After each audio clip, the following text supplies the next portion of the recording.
We are back with the FitAID show live at the games with a very, very, very special guest today. The one, the only, Christmas Abbott, ladies and gentlemen. There were so many options there. Athlete, author, model, NASCAR pit crew, woman, marketer. I mean, what else? What else can we add to that list, I don't Mike? know. I'm working on some other things. I want to know, we hang out on occasion, Yeah.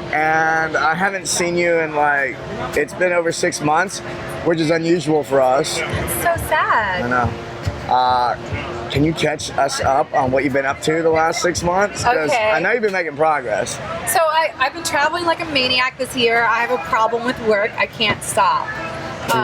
But, I wanted to clear my plate for Do the you love second work? half of this year for traveling. And I just love what I do. And I think that we're all like-minded in the sense that we just can't get enough of what we do, which is why, people are like, oh, you're addicted to work, you're a workaholic. I'm like, yeah, but it keeps me out of healthy jail. kind. Yeah. One thing is work, for me, is play. Yeah. And so if I'm not having fun doing what I'm doing the wrong thing. Well, if I'm not having fun, I'm not going to do it. Yeah. And there's just no other way to describe that. Well, case in point right here, right? I mean, we're all working, but we know it's already a grind, and it would be an unbearable grind if we didn't sprinkle in a little pixie dust. And here's the thing, though, is I think people sometimes see this, and they think it's it all fun. happened overnight. Yeah. And the way I see it, a lot of times people are like, oh, you create your own reality. And all of us here did create our own reality up to this point, but it wasn't one decision. And I think a lot of times we'll focus on what was the one choice that you made that helped make what you currently do a reality. It's like, look, it was a series of choices. It was making a choice every day But also, to step out. to kind of piggyback on that is it's believing that you deserve something better or that you want something better or even that you can. And if you fail, then that's okay. You still figure it out. You figure out another way or you figure out if you really, really want that. And, it's not an overnight thing, but it is a decision. What and do it's a you conscious do decision. to get into the mental space? Because so many of us, and myself included, sometimes the repetitive thoughts of the mind tend to go to the dark place, and it's like self-sabotaging.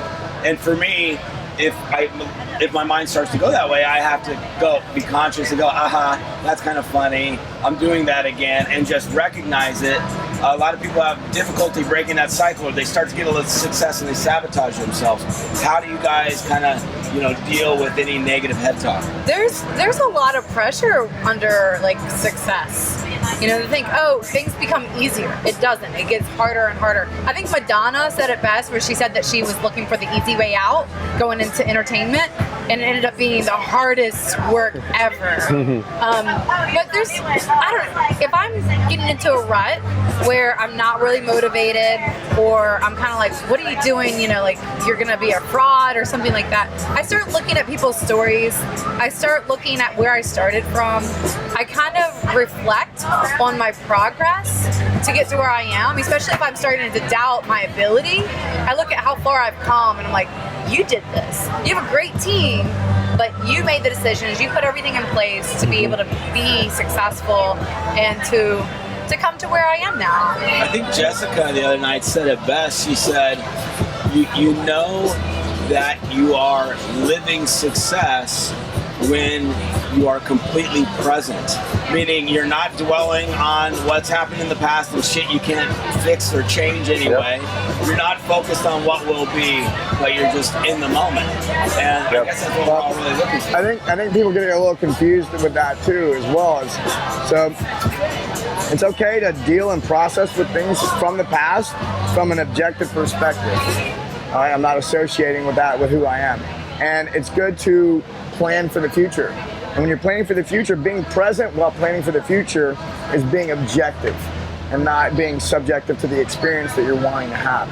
And so I think a lot of times people go, oh, if you're always present, if you're always in the moment, that means that you're not going to plan for the future. And that's not necessarily true. While you're planning for the future, you are present and being objective about what it is that you're wanting to do. And so when you find yourself dwelling in the past, or the future. And dwelling is the daydreaming. It's the letting your mind drift one way or the other. That becomes the problem. If I'm sitting and I should be typing an email, I should be writing an article, or I should be doing some type of work, and I'm daydreaming about the car I want to own next year or something like that, that's dwelling. That's not being present. So, and I do want to cover one thing that I've learned over the years is those thoughts that you have, those dark thoughts that pop up in your mind, you end up in that loop and you can't shake it seems.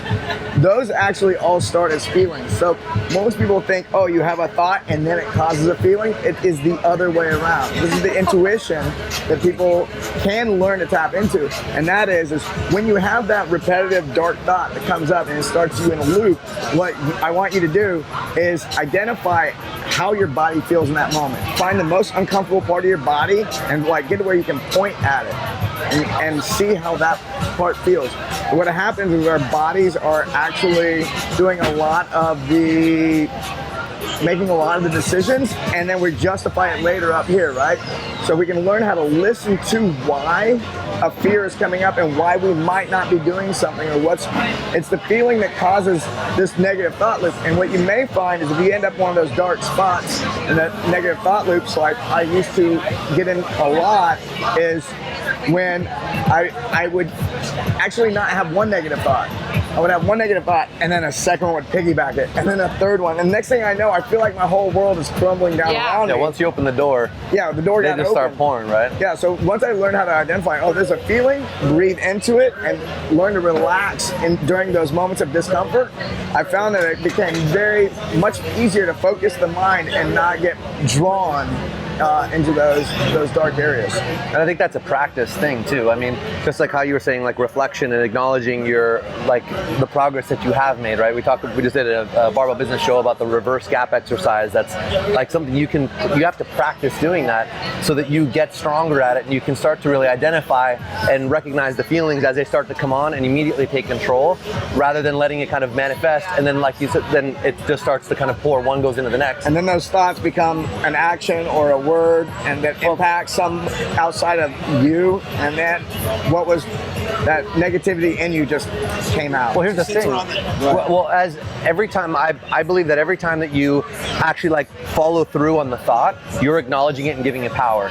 So you have to correct that behavior as quickly as you can and replace it with the correct approach about it, right? So that objective point of view and saying, no, that's just a feeling because of this particular reason. I recognize that. That's cool. Now I'm gonna replace that with this feeling because this is actually the truth.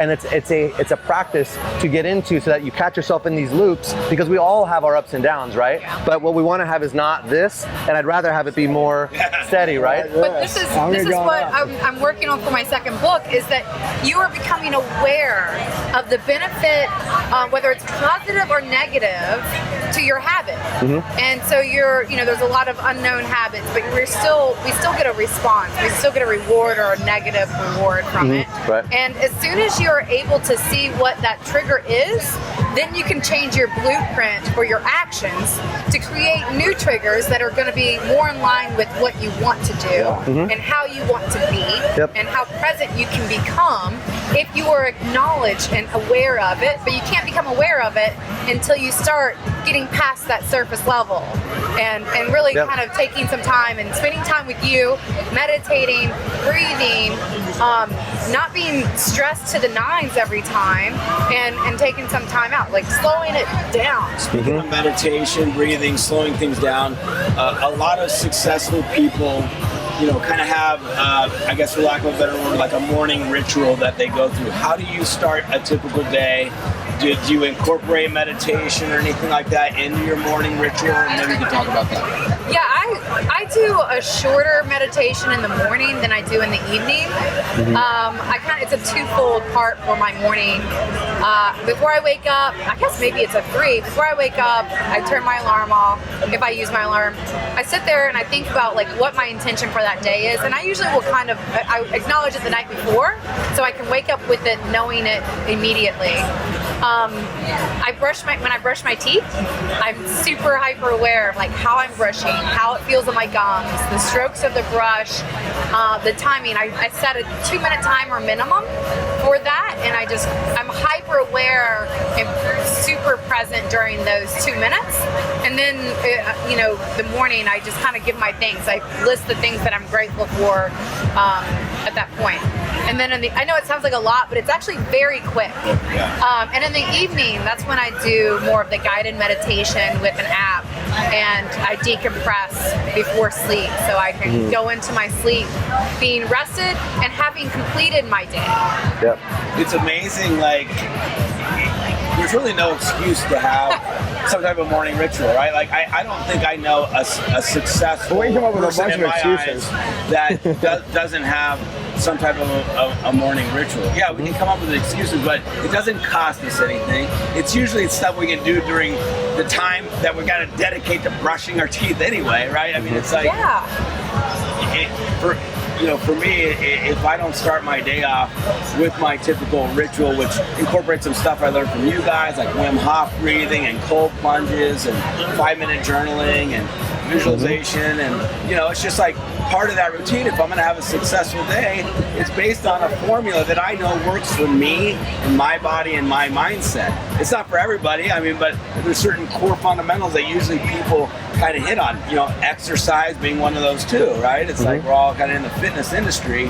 Most successful people are exercising and having some physical outlet. I think especially for males, we're so, as entrepreneurs behind desks and at computers and meetings all day and on the phone, we're getting out. Like when I need to clear my head, I go chop a shitload of wood. With an axe. I get out there and I chop, and I'm never more present than chopping wood. So it's like what works for me. So what do you guys do as far as morning ritual and that kind of thing? Go first. All right. I want to put a little disclaimer on mine, and that is I've been developing a morning ritual for years and years and years, and I built up to this. So this would be, if you try to do my morning ritual, it'd be like trying to go train with Rich Froning potentially. Which mine is like the rookie. It's not going to work for you. So just take bits and pieces you think will work.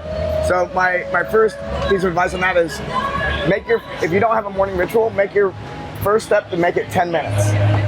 If your morning ritual is more than 10 minutes, you'll fit. So do that for a month, and then bump it up to 20 minutes, 30 minutes, and then bump it up that way. Don't get too aggressive too early. So my morning ritual lasts about 90 minutes. It starts at around 6:30. It starts at 7. I drink a large glass of fresh squeezed lemon water. I then get on the Gorgeous ball, which is Jill Miller's. It's a ball you can use to massage the diaphragm. So I do a lot of massage and stretch on my diaphragm, and I do that so that each breath that I take that day is fuller, and that the muscles that are supposed to be breathing are opening up. And because if that doesn't happen, I begin to breathe through my shoulders and end up with stress starts building up if my diaphragm's not taken care of, and I'll feel it in my neck and my shoulders. And I know that if I'm feeling that there, it's also impacting me in a lot of other ways. So being able to breathe well all day keeps me zen. Then from there, and I'm about to go into a breath work. So I do the Wim Hof method for breath work in the morning. So I do 3 to 6 cycles of that. And when I'm doing that, because I've already got my diaphragm warmed up and stretched, when I do the Wim Hof, if I do it after using that ball, I can get much bigger breaths, and it's just a much more impactful thing. And knowing that you're doing power breaths, and it's causing, you're basically warming up your body to breathe all day. So it's really filling with energy. So I do that, and from that I roll straight into like a Zen style meditation, just sitting meditation, watching my breath, and let's share. And then if you meditate a lot, you can like pretty much travel, especially with breath work internally. So meditate 20-30 minutes, and then from there I then read some type of text, something maybe Tao Te Ching, something that's very principle based and short. So Tao Te Ching is good for that. I enjoy that. And then I go and make a nice smoothie and hang out with my wife before I start work. And yoga, because I've gone through your morning ritual with you while we were in Miami. Yeah. We got to do a little yoga too. Yeah, so it kind of depends. My morning routine actually will change from day to day depending on, I see my morning routine as my warm up for the day. Yeah. So if you start your day without a morning routine, it's the same thing as just going in a friend without touching, warming up properly. So what I'm doing is I'm warming up. So if there's something happening that day, that's why we did yoga in Miami, is because I knew I wasn't going to move a lot that day through full range of motion. So I took one thing out, which was reading. Oh no, we did read too. We did read, yeah. I don't know what I took out, but I probably took one thing out and I put in the yoga because I wanted to get good movement in. I think we took out the smoothies and replaced it with mimosas. That's true. That is very accurate. I think that's absolutely accurate. That's what it was. Marcus, what do you do in the morning? He's good to hear from too because he has a child. So a lot of times the thing I hear when I give advice on morning routines is like, but you don't have kids. This guy's got a kid. Yeah. Parents, pay attention. It really depends on like what I'm working on, like what phase I'm in. Like I have like my best case scenario, which is like about a 90-minute routine, but I don't always have that luxury. So depending on what my day looks like, what I feel like I'm needing, I will give myself like time-wise. But basically wake up in the morning, do the same tall glass of water.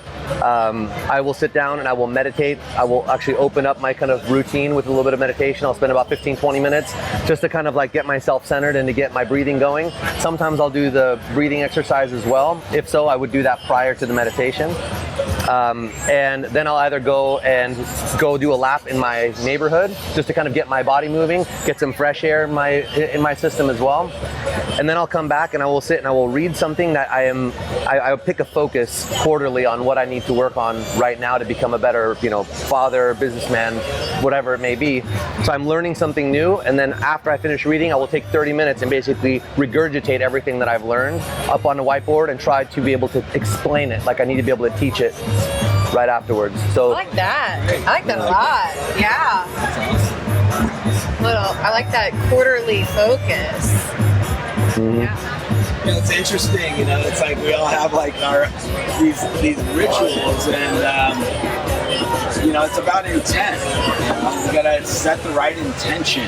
Yep. Like it's something that I guess it's not as quantifiable. It's like there's this yin and yang in our lives, right? It's like we're entrepreneurs, we're numbers driven, statistics, show me what's working in my marketing, funnels, this, that. And then there's this other whole side of it that's like completely spiritual and intuitive, and you can't like go 1 + 1 = 2, right? And it's all about like, oh shit, I know.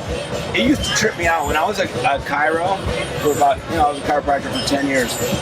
I would wake up some mornings and be thinking about a patient that I hadn't treated in 3 years, and 100% of the time, that person would come in as a drop-in that day. And when I was younger and I was in my late 20s, I used to like, oh my God, I was thinking about you today. And then later, before I retired, I didn't even mention it because I just knew it was going to happen, right? And I think it might trip people out a little bit if they're not used to it, but now I expect it. I expect whatever intent I put out in the world, positive or negative, something's going to happen around it. It's powerful. It's like the energy is going out, and it's around that kind of intuitive process. And I want to talk about intent though, because if you're just listening to us talk about our morning routines and you want to copy my morning routine because I do it, that's not a good reason. There has to be a deeper why. That's the intent you're talking about. If you have a good why, then your morning routine will form. It's good. Like I want people to hear us talking about it and try our stuff out, but I want the reason for you to try it out is because you're trying to make a specific improvement in one aspect of your life. And there's exploration with that, but I see this not just with like entrepreneurs that want to be successful, people that just want a better balance in their life, but also athletes. I see, we see it all the time. Your body is one component that is creating this machine. And that mental fortitude, but also that spiritual awakening is important to balance, and they all work together. It's a trifecta. And you can have a beautifully inline like machine body But if your head isn't right and you're spiritually sad or disturbed or darkened, then you are not going to be hitting your true potential. And things are always going to be a struggle. You're always going to be frustrated, never satisfied, and just hitting a wall day after day I used to hear that. until you line these other components up and then find the balance. Maybe you don't need as much exercise or working out as you need to. Maybe you should take 30 minutes and find a meditation that, you know, a guided meditation, yourself meditating, whatever it may be. Start exploring these other avenues. And I found that taking that little bit in the morning for my time, for me, has not only shown in itself in my success financially and my work, but also with my heart and my family and my balance for myself. And I'm happier with less. And it's pretty incredible. And I'm much more efficient with my work. I'm much more happier in my workouts. I'm just satisfied across the board because I decided to allow the balance to have an opportunity to shine. You know, you mentioned the spiritual, psychological aspect of being an athlete. We're here at the games, and you know, a good friend of all of ours, you know, Noah Olson, on a lot of people's radar to win this year, definitely podium. I mean, he's arguably in the best shape of his life. You know, we all know he's a great person, got a great heart. You know, last year we saw him, he was right up there at the top of the leaderboard, had the kind of really just bad luck where the wheelbarrow dumped. And it demoralized him having to reload it. And you kind of saw him, like, from then on, he really struggled with a lot of the events. His head game wasn't right after having that little defeat. You know, this year we saw something similar. You know, I think he missed the clean ladder, and you know, and then it seemed like he couldn't quite come back to that center. You know, we're involved in other sports as well, all kind of advanced, or I shouldn't say advanced, sports that have been around a long time. There's always you know, trainers and strength coaches. There's also head coaches. They have head docs. They all work with shrinks. Like, when is that kind of stuff? Are people doing that right now? I know that Neil Maddox recently, like I think 2 years ago, I don't mean to just blow up the spot, but I know that he was working with somebody to find out why he would sabotage himself at the games every year. He's like, I want to win, you know, but what can I do? And I think after that I saw a great improvement from him. I mean, he's a stud anyway. He's almost 40 years old. I know. There's a book called The Power of Full Engagement, and they do a lot of sports analogies in the book around because it's marketed to business people, but it's I think more applicable to athletes. And some of the things they talk about is as an athlete, having rituals when you step on and off the field. A ritual before and a ritual after, so that you can hit the reset, and whether you won or lost or scored a point last time, you can leave it there and let it go, right? And so the inability to let go of a loss is what's going to hold you back from moving forward, whether it's in athletics or not. And so it can happen, you know, moment to moment on the field. And if you're an athlete who is well trained at letting go of that emotional trauma that comes with having a loss and a faster pace, to be a lot better off. In the book, The Powerful Engagement, it's pretty surface level psychology around, you know, just how to form those rituals. But if we want to get deeper, then that's possible. I know some athletes, mostly Olympic athletes, who do have that head coach.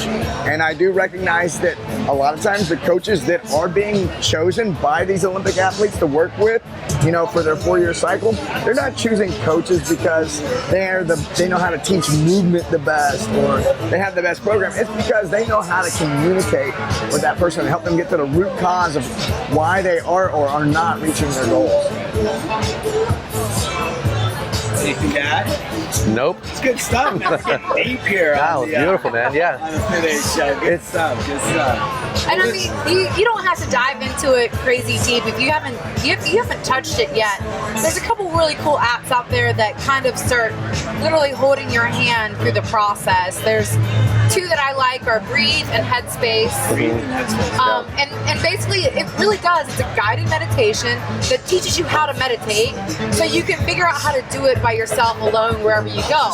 But kind of to piggyback on what Mike was talking about, that competition. So there's a series of events over a couple of days, whatever your sport is. Those series of events are kind of like going into a business with yourself, one at a time. And for us, it's like we're entrepreneurs. It would be over the course of 5 years. Success, failure, success, success, failure. And you have to be able to learn from that failure or success, turn it off, or use it for the next one. And the thing about sport is that turnaround is so fast. It's within a couple hours for the next one. I mean, weightlifting, you lift within minutes of yourself, whether you failed or succeeded. And you have to be able to turn off what you did before and turn on what you're going to do right now in a matter of literally minutes, but ultimately seconds. When you walk off that stage, you leave it there behind and you say, okay, that's what I did then, this is what I'm gonna do now. And I think that being able to really train that mental aspect, again, to just let it go immediately, and then you go back with your coach and look at what you could have done technically better, and you reevaluate the game plan for the next competition.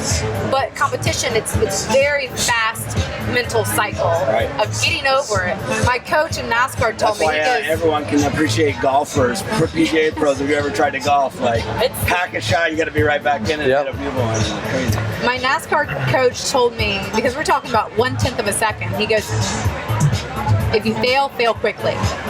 And do not let it affect anything else. Just the next movement is like you did it pristine the first time. Fail quickly. How quick you guys are moving, well, listen, folks, the struggle is real, but we all must enjoy the ride.